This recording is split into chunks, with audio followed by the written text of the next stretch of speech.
Okay, so we're looking at Hebraisms, and a couple of easy ones, I think, but some good application for all of us is the first one tonight we're going to look at is eagle's wings. And you'll see multiple references throughout Scripture, Old Testament and New Testament, discussing eagle's wings and the idea behind that. So the first one that'll pop up is in Exodus 19:4. You have seen what I did to the Egyptians, God says, how I bore you on eagle's wings and brought you to myself. And so that's a Hebraic metaphor or Hebraic idiom about being on eagle's wings. I know eagles don't carry their young on their wings. That's not what happens in zoology. But it is a metaphor that's used in Scripture about God carrying them on his wings. And so there's a lot of things here of divine protection. So it's the concept of being carried far above your enemies is the idea that, so in Exodus, God is protecting Israel beyond Pharaoh and his Egyptian armies. And so that's what a reference to that is. Obviously, strength, that God has the power to rescue and deliver his people. And then swiftness is associated to eagle's wings as well. So when you look at eagle's wings, anytime it pops up in Scripture, it's talking about how quickly God can deliver. Now, the problem that people get into about this swift deliverance thing is God will typically wait to the last minute to deliver. So, like if you're talking about Israel, they get cornered by Pharaoh, and on Nueva Beach before they cross the Red Sea. And before the sea split, they're stuck. They can't go to the north. They can't go to the south. Pharaoh's coming in from the west, and the water's behind them. So they're praying all night, or praying to him and asking Moses to intervene. And so deliverance typically is very fast. It happens very quickly when it happens, but it's typically at the last minute. Now, why do you think it's at the last minute typically? It's about a faith issue. That's why. He will make people wait until the very last minute, and then he'll deliver. And it's a quick delivery. It's an easy delivery, and it's a powerful delivery. It's very quick. But he makes people wait to the last minute to see if they can wait him out, if they are, their patience and faith and persevere as they wait. That's the problem. I think the crux of the matter of anything that we're waiting for is that it seems like God doesn't work very quickly in our lives, and He won't deliver us quickly. We think we have learned the lesson, we've got it all together, we've figured it out, but He still makes us wait even though we have figured it out. And that's, again, more patience and perseverance that He's wanting you to do. I mean, He will ultimately deliver, but that waiting is a test. It's a test to see if you will trust Him to deliver you.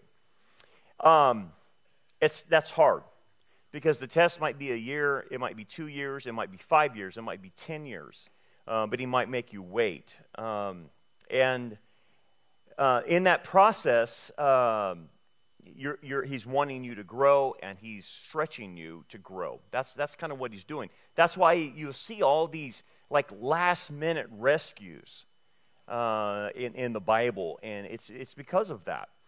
It grows us. If He just delivered right out the spot that when we were pressed, then you're not going to learn anything. I'm not going to learn anything, and we're just constantly being delivered from all kinds of evil and never allow it to test us.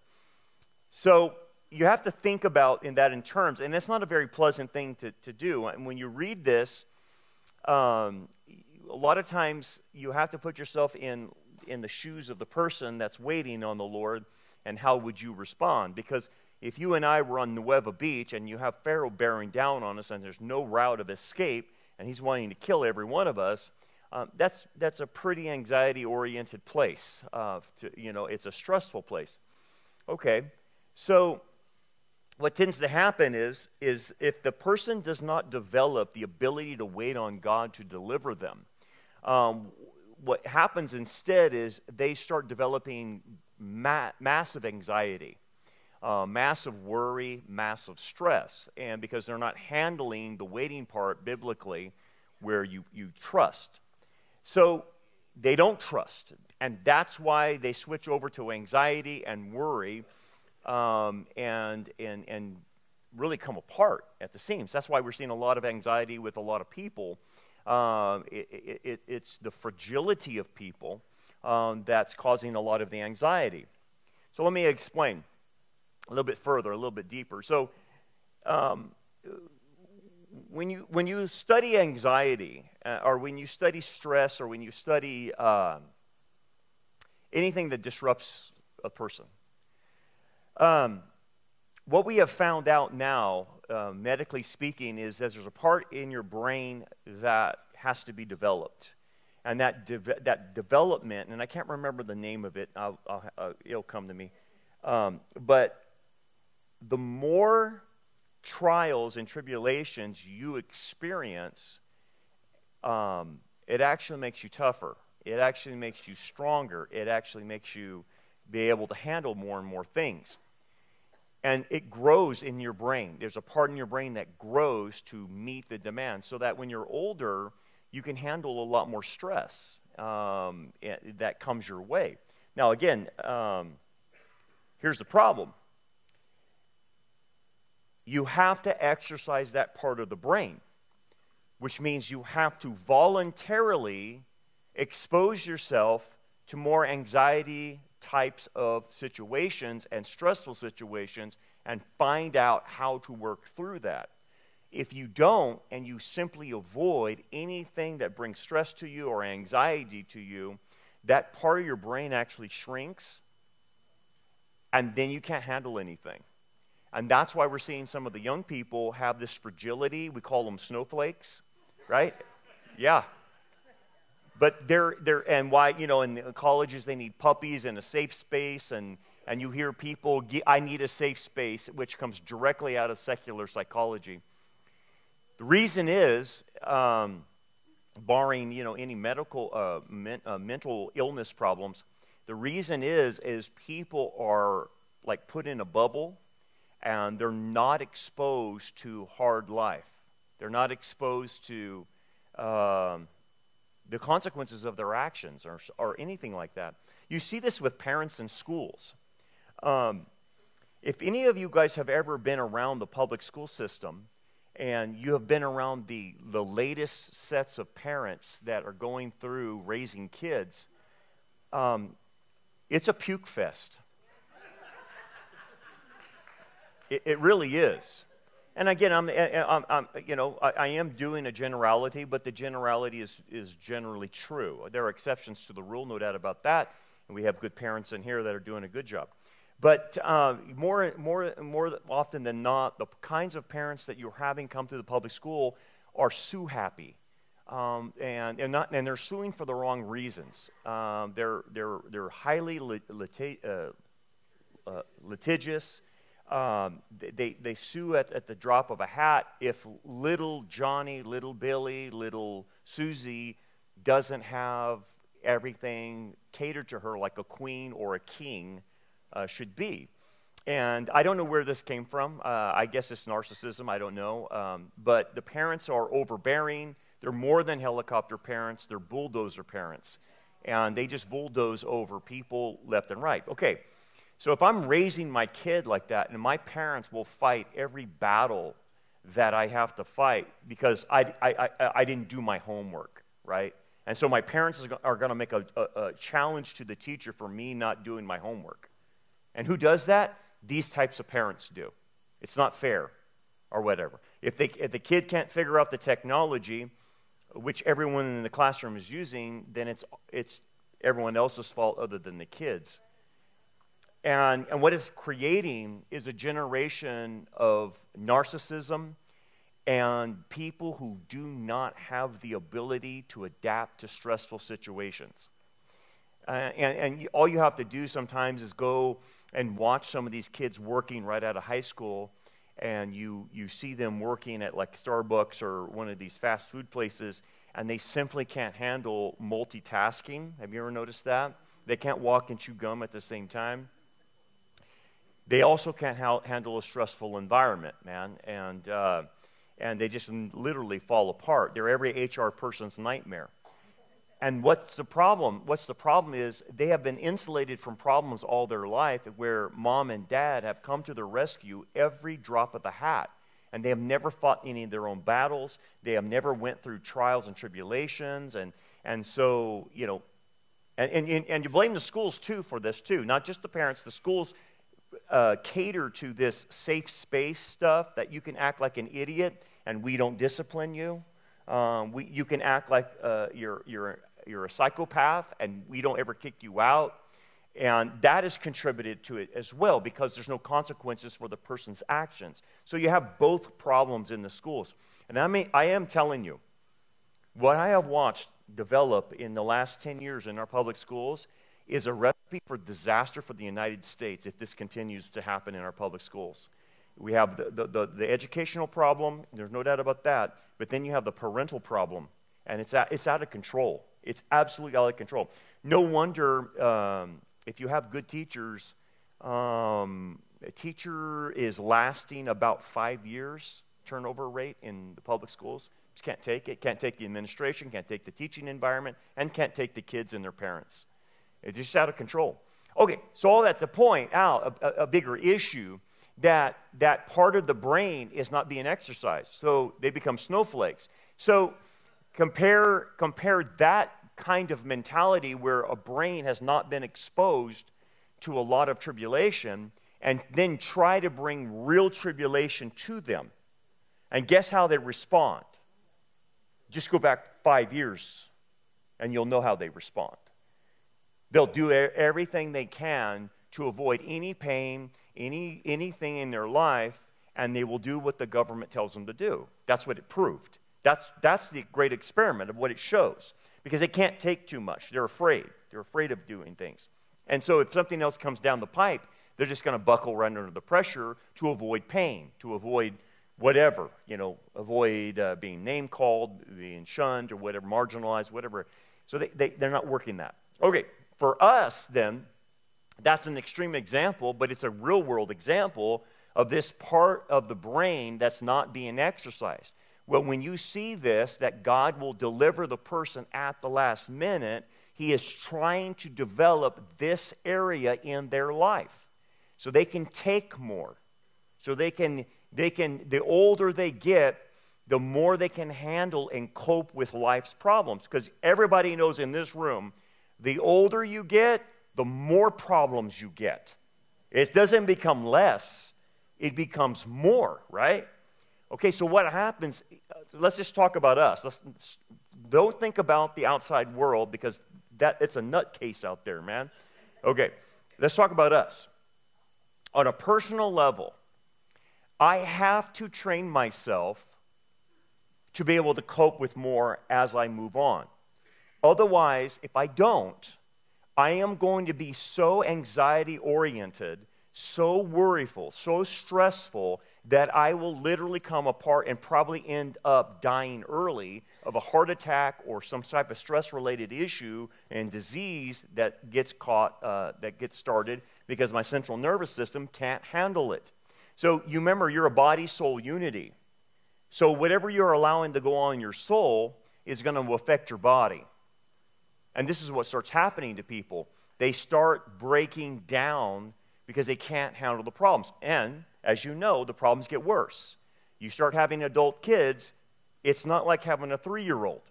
The problems that a 3-year-old have are easy to deal with as a parent. But you start having an adult child, and that adult child goes wayward on you, it's a whole new host of problems you're having, whole new stressors. Maybe you don't even have a wayward child. Maybe your child married the wrong person.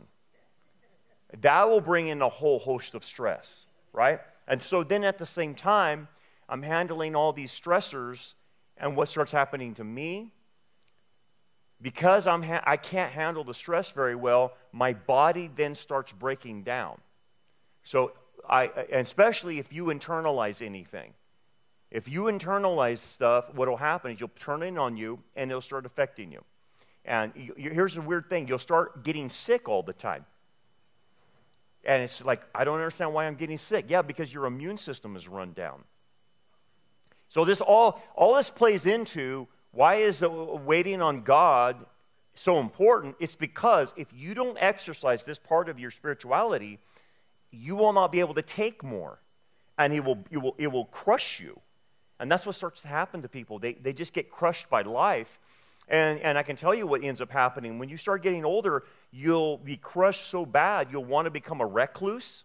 You don't want to get out of the house. You don't want to do anything. You don't want to go to church. You don't want to go to Bible study. You don't want to be around people. And you start having this depression come and cave you in. And if you let that go very long, I can tell you what's going to happen in your thinking. You're going to start having onset dementia, onset senility, onset all kinds of weird stuff that you can't get out of because you have brought it on, because you have stopped pushing yourself to adapt, to change to the environment, to use your biblical resources to help you. That's what happens to people. I see it all the time.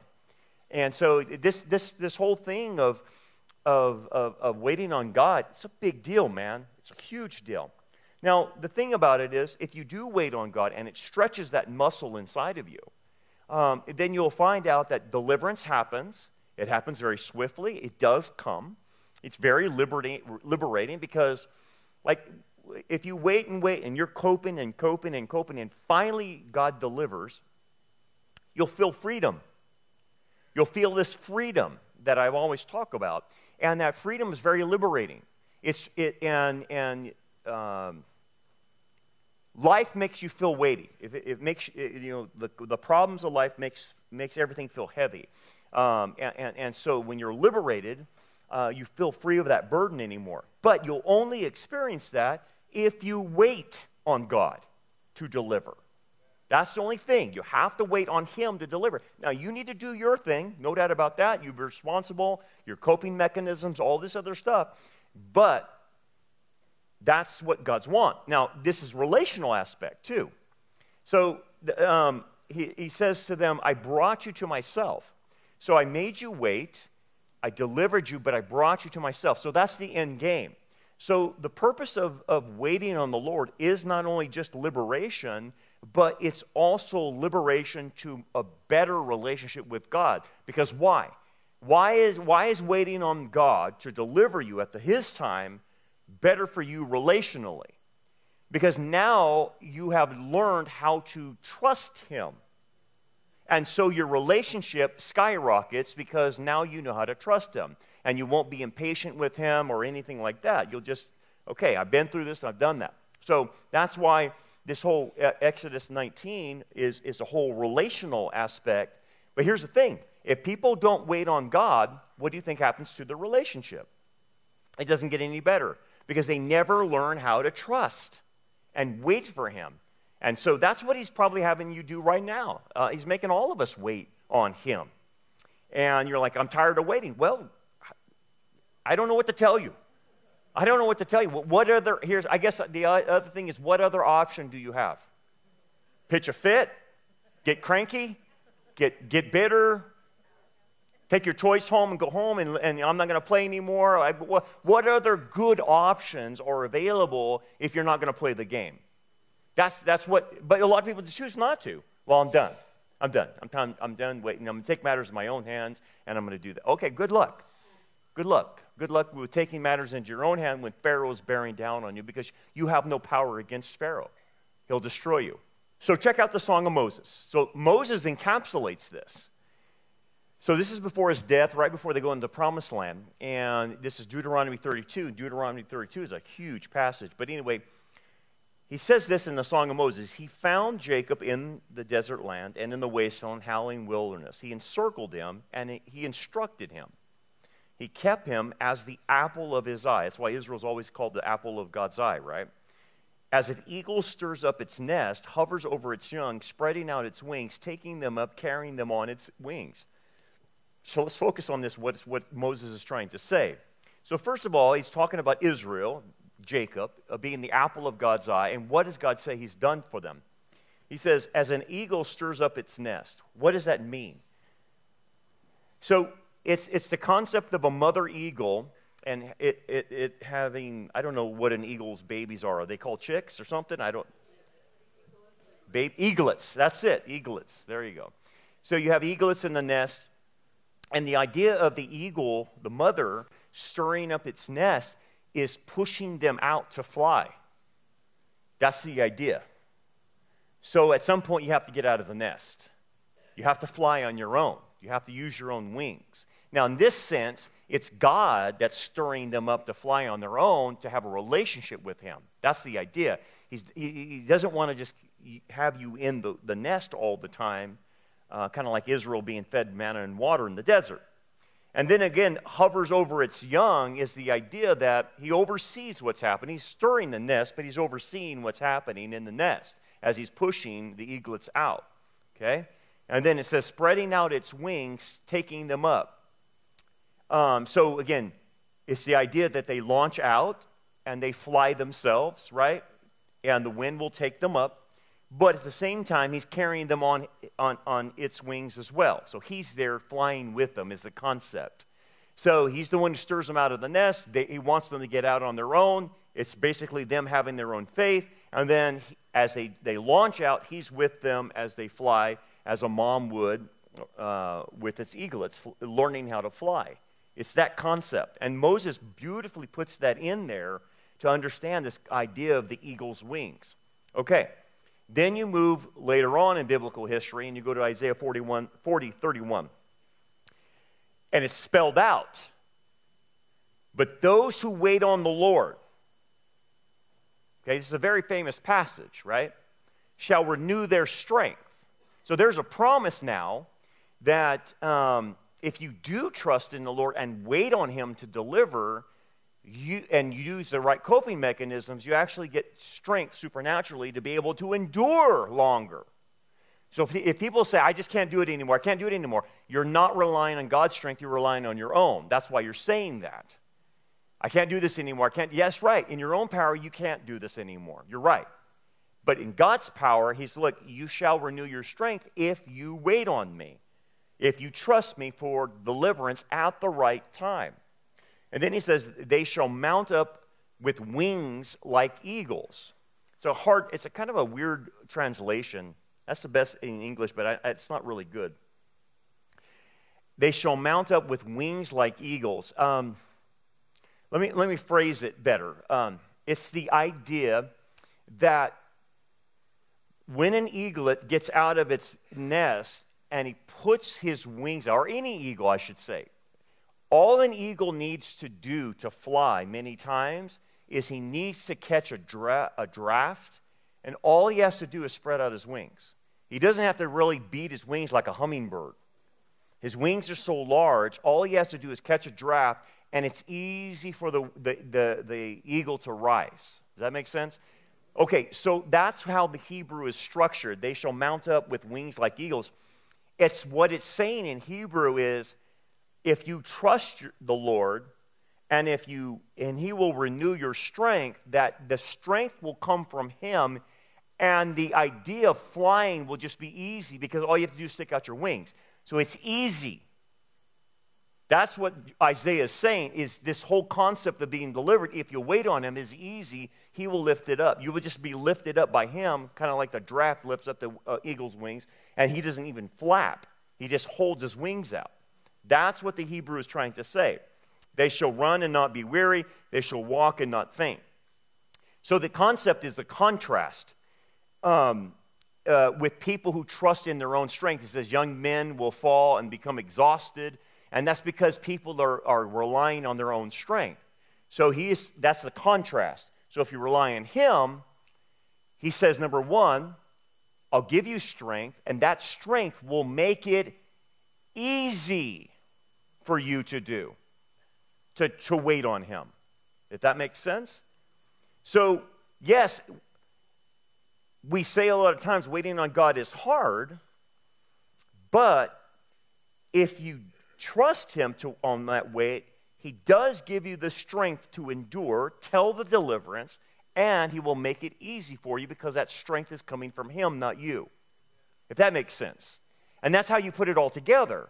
That's the concept of eagle's wings. Now, it's used also for Israel, in particular, in the book of Revelation as well. And it's the same concept. What's going on in the book of Revelation?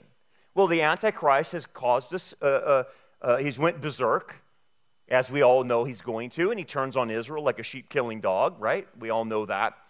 And he goes after to wipe out every Jew on the planet. That's what the Antichrist does. So Israel at that time needs deliverance, just like they needed deliverance from Pharaoh. It's a typology. But look what it says. But the woman, being Israel, was given 2 wings of a great eagle, that she might fly into the wilderness to her place, where she is nourished for a time, times and a half time, that's 3.5 years, from the presence of the serpent, Satan. So there it is. There's a picture of that in the future with the nation of Israel. So the 2 wings means with great speed, great deliverance, God's power, and they will finally be rescued by Jesus himself. That's the deliverance of future Israel from the serpent or from the Antichrist. And so it's that idea. Now, 3.5 years is a long time to wait, especially when the Antichrist is surrounding you and wanting to kill you and wipe every Jew off the planet. So they're hung up in Petra and hung up in Jerusalem. There's two remnants that are divided. But let's talk about the remnant in Petra as far as this relates to this principle of waiting on the Lord, of getting strength and making it easy for them to wait on the Lord. Okay? So the obedient remnant goes to Petra once the Antichrist causes the abomination of desolation. So they're out in southern Jordan in the area of Bozrah. They got to wait 3.5 years at that point for God to deliver them. Okay? So how does he make it easy for them? How does he give them strength? Well, first of all, they wait on him and he feeds them food and water. The nature of the food, we're not sure, but some have conjectured that it's manna that will feed them in Petra because there's no food. It's a desert out there. And, he'll have possibly the water come from the rocks or whatever like he did with Moses in the wilderness. So you have a repeat of the pattern of possibly manna, food, and water being provided for the remnant out there. That's the idea of supernatural strength giving you the ability to endure for 3.5 years. So they don't have to worry about food and water. What about shelter?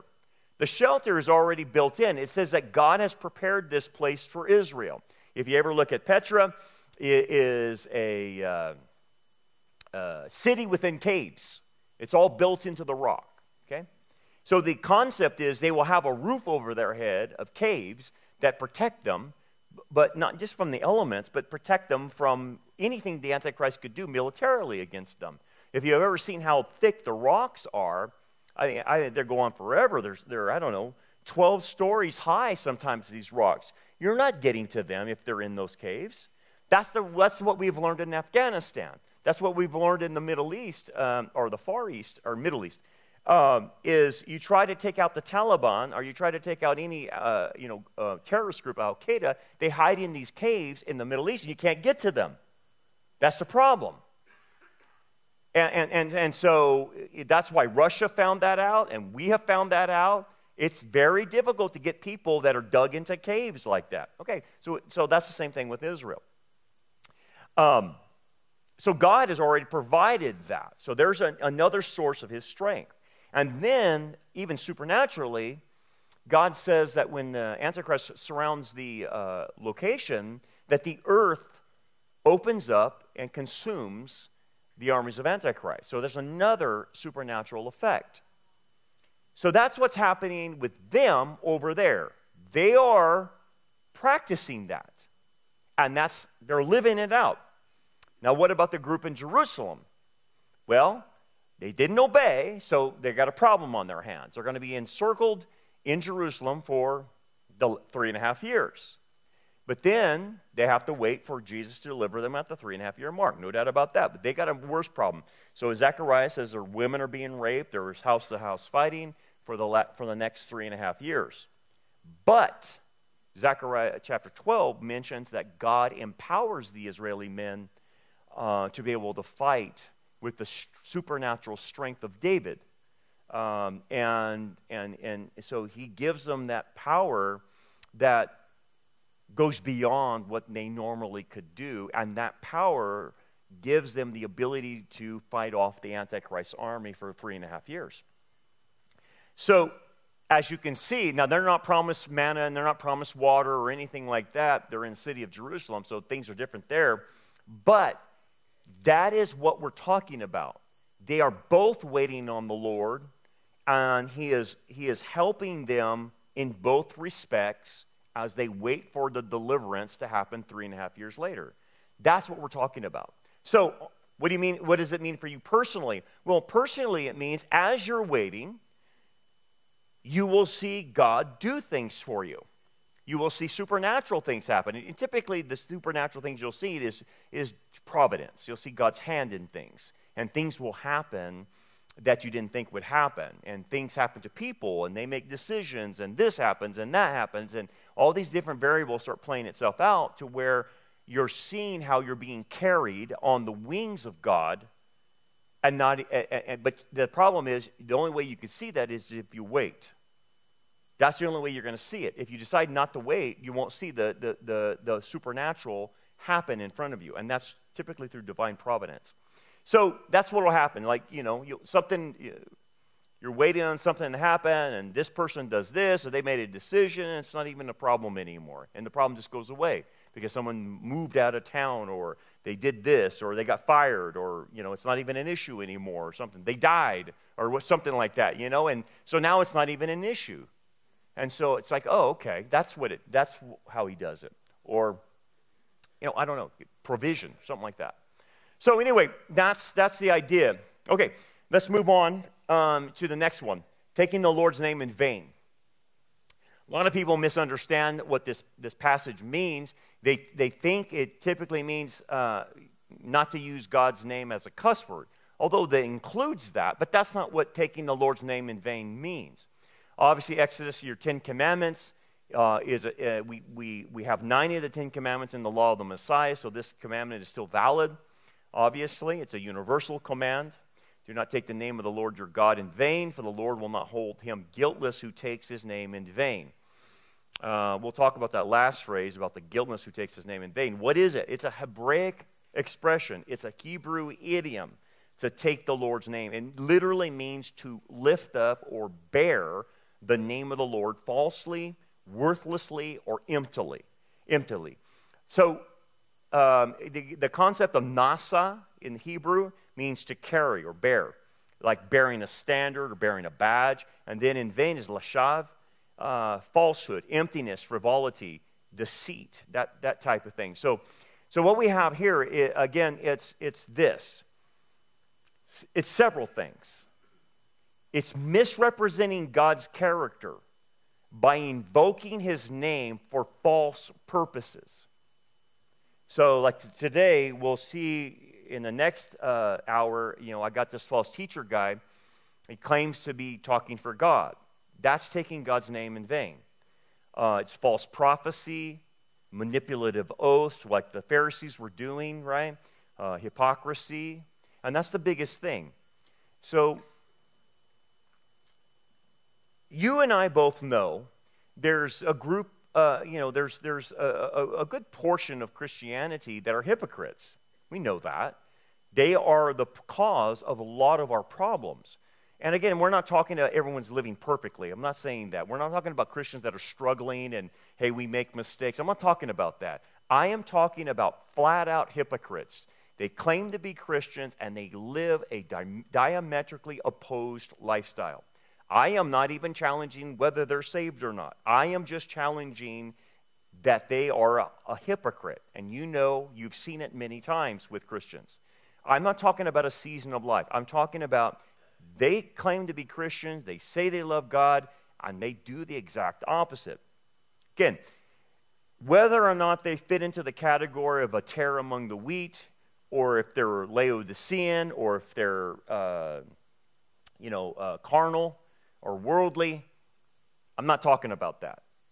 because they could fit into those categories. I am talking about someone as just a flat-out hypocrite, okay? And Jesus says about this kind of Christian that during the kingdom there will be a section for hypocrites in the kingdom. So there's a marker for them. So it's a big problem. The Pharisees obviously were the big hypocrites that Jesus was nailing in the Gospels. But again, we're talking about Christians who bear the name Christian. That's taking God's name and then misrepresenting it. Okay? So when a Christian holds to false doctrine, they're misrepresenting God. They're saying, I'm a Christian, but I believe it's that this sin is actually okay. Transgenderism is okay. That's misrepresenting God. Or Christians that say, like the Revoice Conference, that say, well, I believe, that people can still have homosexual or lesbian desires, and that's okay as long as they don't act on them.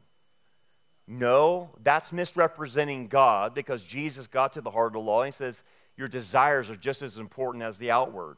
It's both. That's misrepresenting God. Or any false doctrine that's out there, if they say that they don't believe in the Trinity or whatever, like the Oneness Pentecostals, they don't believe in the Trinity. Well, you're misrepresenting God. I know you're a cult, but that's taking God's name in vain. The Jehovah's Witnesses, the Mormons, the Catholic Church, they misrepresent God. They take his name in vain. I'm not talking about individual Catholics. I'm talking about the Vatican, the doctrine of Catholicism. But anybody that misrepresents salvation, for instance, if you believe salvation is by works, you misrepresent God. You're taking God's name in vain. And it just keeps going on. And you know what I mean? And so it's everything. It's your theology. It's your behavior. It's your methodology. This is all part of apostasy, right? If you say that I'm going to use a Soviet style or communist style methodology to gain a church, that methodology is not approved by God. That's how communists do that. How would God ever bless that? That's misrepresenting the name of God. That's Rick Warren and Bill Hybels in their church growth movement. They use a communist style way of gathering people. That's the whole church growth movement. So bearing God's name and living in a way that contradicts that.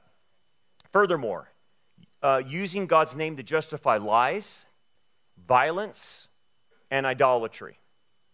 So, we see Islam, for example, that they can lie for Allah. Okay, so that's a misrepresentation of that. Violence, obviously jihad and all that stuff, idolatry. You can see this in the Catholic Church, right? Or anything like that say, well, we can do this because we're really hyper-venerating saints. We're not really worshiping. It's like, no, yeah, you are, and you are. Knock it off, why don't you? So again, representing him, because here's the thing. If you and I represent him falsely, it's a violation of a relationship with him. It's a violation of the mission of God. That's the idea. So, and then, lastly, invoking divine authority to justify personal beliefs, agendas, or actions. Like when you hear people, and you got to be real careful and have your radar up when they'll say, well, God told me to do this. God told me to divorce my spouse. Or, God told me to do some type of sin or some type of evil, and that God told me I can do this. I'm the exception to the rule. That's carrying God's name in vain, right? What are you talking about? Why are you the exception to the rule or whatever? And again, people will do that, right? But that distorts the nature of God. Big problems, right? Let's do the Hebraism and finish this one off. Eye for an eye, tooth for a tooth.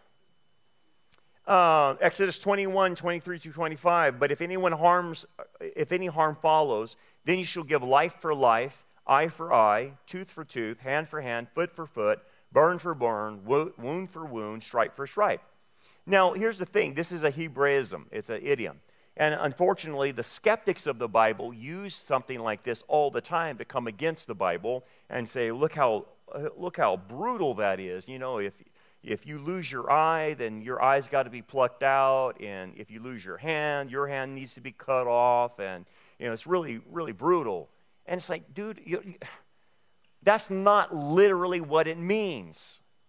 It is a way of saying there needs to be proportionate justice in the penalty phase. So it's a legal idiom from the Near East, and that's the thing is, a lot of these skeptics don't know the Jewish background. They don't know how they spoke. So this was a legal idiom. It's not for bodily mutilation of people, okay? It's not what it's saying. It's a well-known Semitic expression in the ancient Near East. It's a proportional justice. That's what it's talking about. So basically, the punishment has to fit the crime. That's what we understand about our legal system. The punishment should fit the crime. I know a lot of times in California, no one gets criminalized for being criminal, but we're supposed to have proportional justice. Now, why is this important? Because what God was setting up, and he set it up with governments, but he was talking about this through Israel, and this is where we got our legal system. This is very important. Why doesn't God allow you just to take revenge on anyone that does bad to you? Why did he instill government after Noah's flood? Because what do you think the nature of humans are, knowing that we have a sin nature? When someone does something to us, what do you think we will do? Yeah, we will go bananas, is right. Exactly. So, what does that mean is, someone does something to us, and it could be they stole something from us. But then we go over there and beat the thunder out of them and nearly kill them because they stole from us, right? Yeah, that's not proportional. Because typically what ends up happening in the heat of the moment, in rage or whatever, humans will take out more than proportionally they should. And so that was happening in Genesis, by the way, and that's one of the reasons for the flood. Not one, not many. And so proportionality was getting out of control. And you can see this today. And cultures around the world, especially in third world countries, they have this revenge cycle they get into. And what you're looking at, one tribe just keeps getting revenge, and it just keeps cycling, by the way.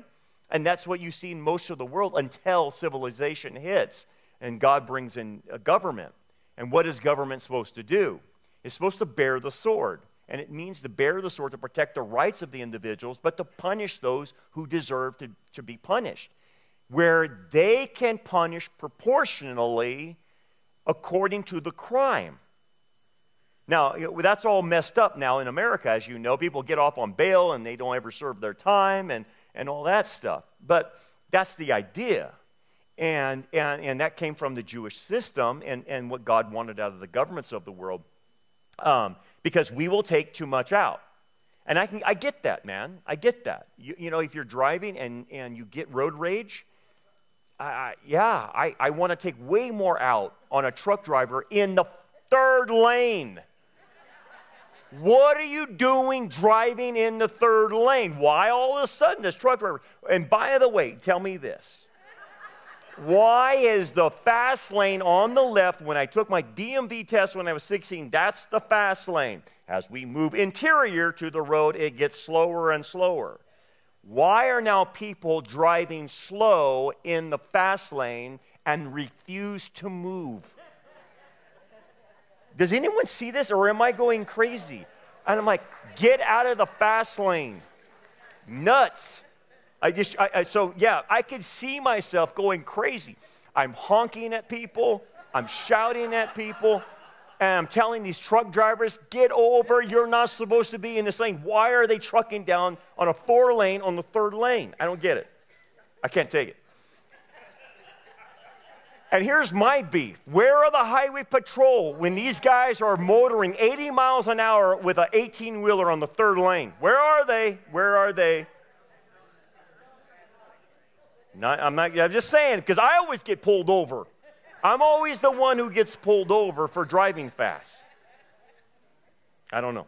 But you can see how irrational I can become. Yes, where my anxiety, I hate driving in LA. I hate it. But you can see that I would take more out on somebody like that than is necessary. Especially if you have a pet peeve on anything like that, right? Oh my gosh. It's awful. It's awful. So that's why we need, someone else who's arbitrary that can handle that, because I would get too hot. Just too hot. I couldn't deal with it. So you can understand that. So that's what he was trying to say as he institutes Israel's government is, look, man, you've got to do proportionality with this. You can't go past what's required. And so it's fair compensation. That's where we get that, especially in civil and tort law that we have in our legal system. In the Hebrew legal culture, this typically resulted in monetary or property compensation, not physical injury. And we can see that in the Mishnah. So it wasn't about cutting people's hands off or their eyes.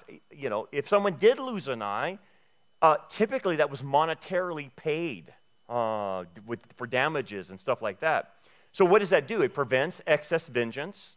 That's number one, because if you watch societies that do not have proportionality in their criminal system, what does it incite? It incites a revenge culture that you start getting the Hatfields and the McCoys.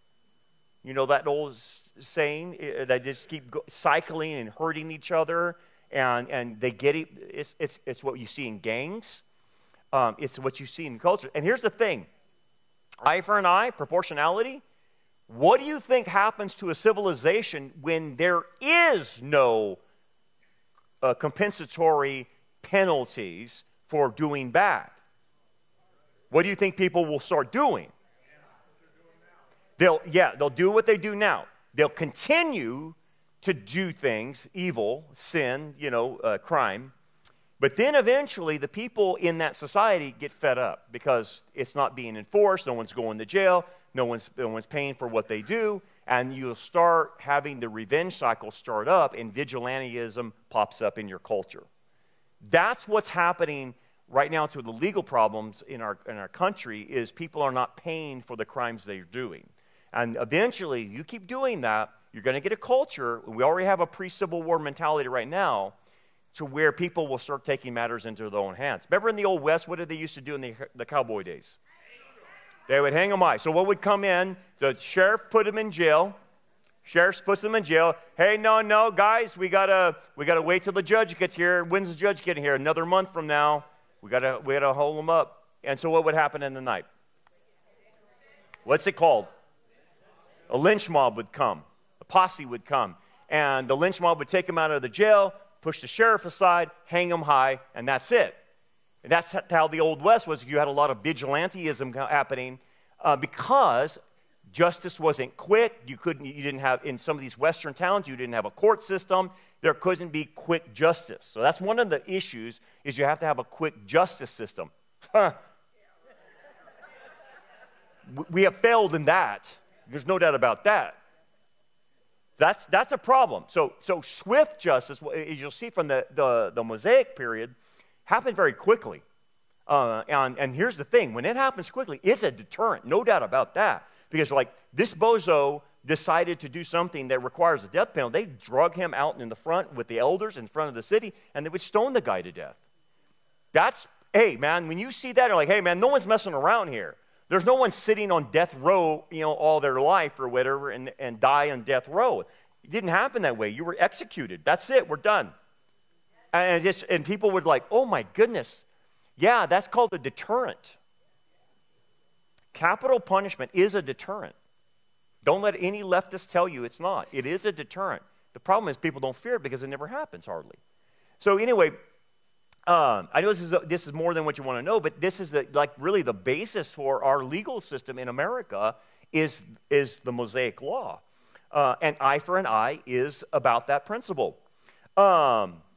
Establishes legal restraint, measure justice. It reflects God's desire for just restitution, not retaliatory brutality. It's to civilize. It's to civilize the society. Eye for an eye. And again, if you don't have proportional justice, the opposite is true. You will get an uncivilized society. So this is important. This is why I can't understand why the leftists, well, I guess, why they want to destroy the West. Because if you don't have the West, which sits on this measured justice system, then what do you have? What kind of legal system will you provide? Oh, a two-tiered system of justice? Oh, well, that gets into a revenge cycle. Every culture knows that revenge cycle. People don't get penalized, like Anthony Fauci. The guy needs to either have the death penalty or be in jail for the rest of his life. But nothing's happening to him. And I hope Trump does something to him, but that's what I'm talking about. So a guy like Anthony Fauci can do all this and have millions of people accountable for him killing them, basically, indirectly, but by his edict that happened. How come this guy's not sitting in jail right now? Yes, I know Biden pardoned him. I know that, but I'm past that. This guy did crimes against humanity. He did it against the entire world. You know, where are we having the Nuremberg trials for him and who's the other goofball? Who was at NIH? He's a so-called Christian. Do you guys know what I'm talking about? Going blank. Francis Collins. Did you guys say that? Okay, yeah, he said it. Okay, Francis Collins. Okay, Francis Collins. That guy needs to be in jail too. They all knew we're all part of the gain of function. Now you know that, but what I'm saying is, okay, so I'm sitting here seething, and you are too. Like, how come these guys don't go to jail? How come we don't see justice with that? Now, you and I as Christians, like, I can't take justice in my own hands and yada, yada, yada. I get that. But then what about Bubba? That's what I'm talking about, is Bubba factor. Because Bubba has no restraints. He sees that happening to his culture. Bubba's going to take eventually revenge for himself. Do you find it, let me ask you this. I mean, this is real world stuff. Do you find it shocking that, I think it was in New York, this happened a couple weeks back, a guy was arrested because he ended up killing the guy who raped his daughter. I don't know if you saw that. I can't remember what state he was in. And I'm sitting there and thinking, yeah, totally, I understand that, because most men, if they had their daughters raped and they found out who the guy was, they'd probably kill him. And they wouldn't care if they went to jail. They would kill the guy. And anyway, I think the story caught my attention because the left is making this guy out to be a martyr. And I want to say, did you forget the rape of the girl, of the daughter, of the 12-year-old that he raped? Did we forget that? So they wanted to hammer the father, which he was wrong to do that. I get it. But I understand that. I understand that a lot better than holding up the rapist as some type of martyr for the left. Ugh, awful, awful. So real quick, so Jesus makes a reference to this idiom, and he corrects the abuse of its day. Now, here's the thing. Jesus comes to fulfill the law, not deny it. And a lot of people misinterpret what Jesus is saying. You have heard it that it was said, an eye for an eye and a tooth for a tooth. Okay. What did we just learn? Where did that come from? God's law. Jesus will never contradict God's law. But what he needs to do is interpret it properly for Israel, because they're misinterpreting it. But I tell you not to resist an evil person, but whoever slaps you on the right cheek, turn the other to him also. And again, this is a Jewish idiom, turn the right cheek. This is not for self-defense of someone attacking you or attacking your family. So you get the the Mennonite groups and the other denominations that practice pacifism and they won't serve in the army and all that junk from this verse, and that's not what it's saying, because I want to tell the Mennonites and everyone else that thinks they're a pacifist and thinking that this verse teaches pacifism, you don't know the Jewish idiom. Turning your other cheek means that you take verbal insults and don't respond to verbal insults. Verbal. Not physical threats, not someone trying to hurt you. You have the right to defend yourself. But the idiom means someone cusses you out, someone calls you a name. What he is saying is do not respond in that, because what they were doing is using the eye for an eye clause to promote retaliation on verbal insults. And go further than just verbally insulting them back, but like beating them to death and going after them or shutting their work down or not doing business with them and the whole 9 yards for them being called a name. And he said, you guys are misusing an eye for an eye. That's supposed to be proportional justice in the legal system. You guys are using it on a personal level to take vengeance on people calling you names. And that's not what that's for. So he says, turn the other cheek. Take the verbal insult, don't respond. Give them the other one also. So what does he say? Give the other cheek. Just let them keep cussing you out. Just let them keep calling you names. What are they going to do? Just don't respond. Don't respond verbally and don't respond physically to someone verbally insulting you. And look, you can see how simple that is when you know the Jewish background. And understand this. Because of not knowing that Jewish background, whole denominations have been created of pacifism in Christianity because of that. Not knowing the Jewish thing.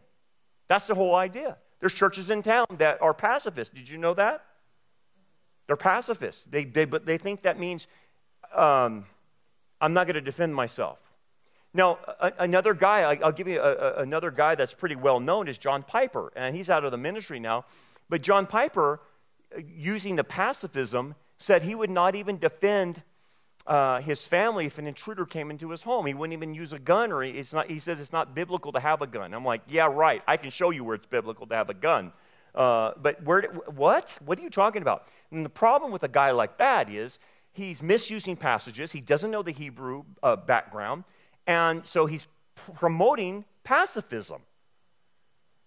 And it's like, John, you have thousands upon thousands of people listening to you, and you're leading them astray on this whole thing.